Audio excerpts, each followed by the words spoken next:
वो आवाज जो सिर्फ सच सुने दे देती है।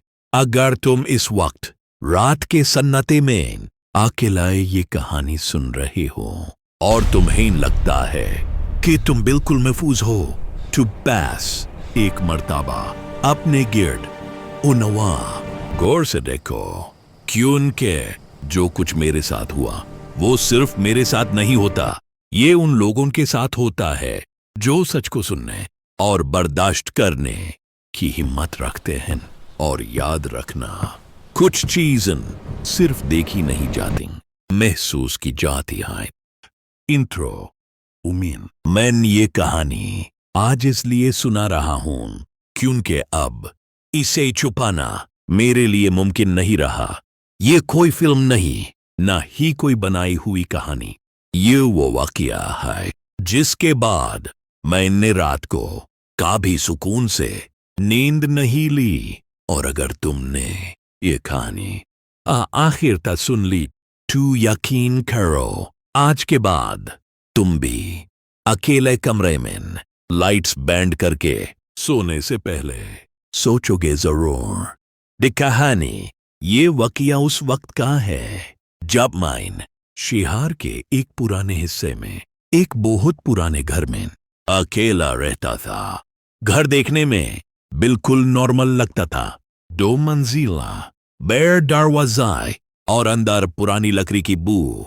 दिन के वक्त सब ठीक होता, लेकिन जैसे ही रात होती घर का माहौल बिल्कुल बदल जाता।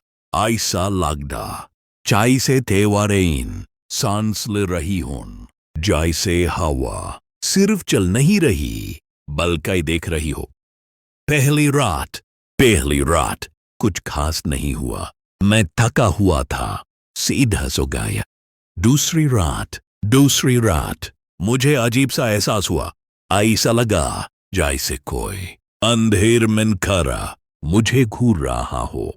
मैं उठ कर बैठा, कमरा खाली था, दरवाजा बंद, खिड़की बंद, फिर भी वो एहसास जाने का नाम नहीं ले रहा था।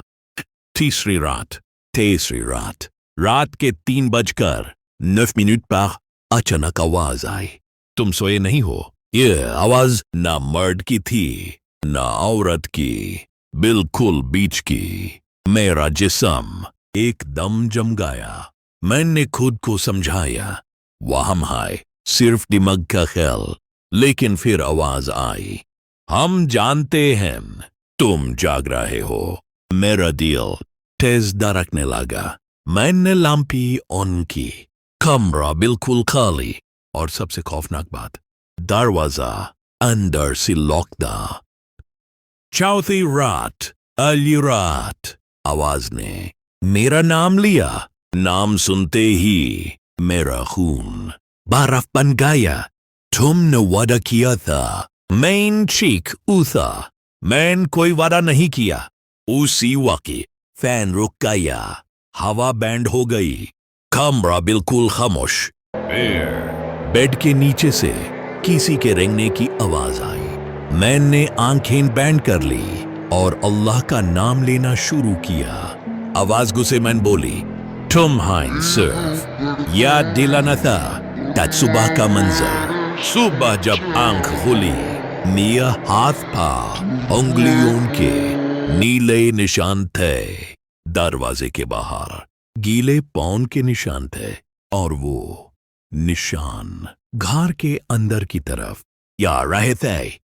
पड़ोसी का जवाब। मैंने पड़ोसी से पूछा। उसने सिर्फ इतना कहा, इस घर में रहने वाले ज्यादा देर नहीं टिकते। उसके बाद उसने दरवाजा आहिस्ता से बंद कर ली और बैठी रिकॉर्डिंग। उस रात मैंने मोबाइल रिकॉर्डिंग पर लगा दिया। 3:11 पर आवाज रिकॉर्ड हुई। अब तुम देख सकोगे।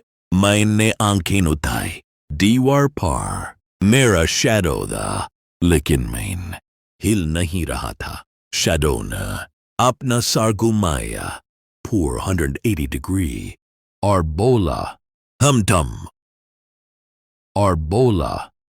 तुम जैसे लोग ढूंढते हैं मायने आयतुल कुर्सी पर ही आवाज चीखी, तुम हाइन सिर्फ वार्निंग देनी थी। और सब कुछ बिल्कुल खामोश हो गया। आखिरी सच, मैं अगले दिन उस घर से हमेशा के लिए चला गया। लेकिन सच ये है, आवाज मेरे साथ चली आई। आज भी जब रात के सन्नाटे में मेरा नाम सुनाई देता है, मैं जवाब नहीं देता। आखिर खत्म कहानी। अगर तुम्हें भी कभी रात के वक्त अपना नाम सुनाई दे तो याद रखना, हर आवाज इंसान की नहीं होती। और अगर तुम चाहते हो मैं अगला वाकया सुनाऊं इसमें उस चीज का असल मकसद बताया गया, तो कमेंट में लिखो पार्ट 2 क्यों के जो कहानी आज खत्म हुई है, असल में अभी शुरू हुई है।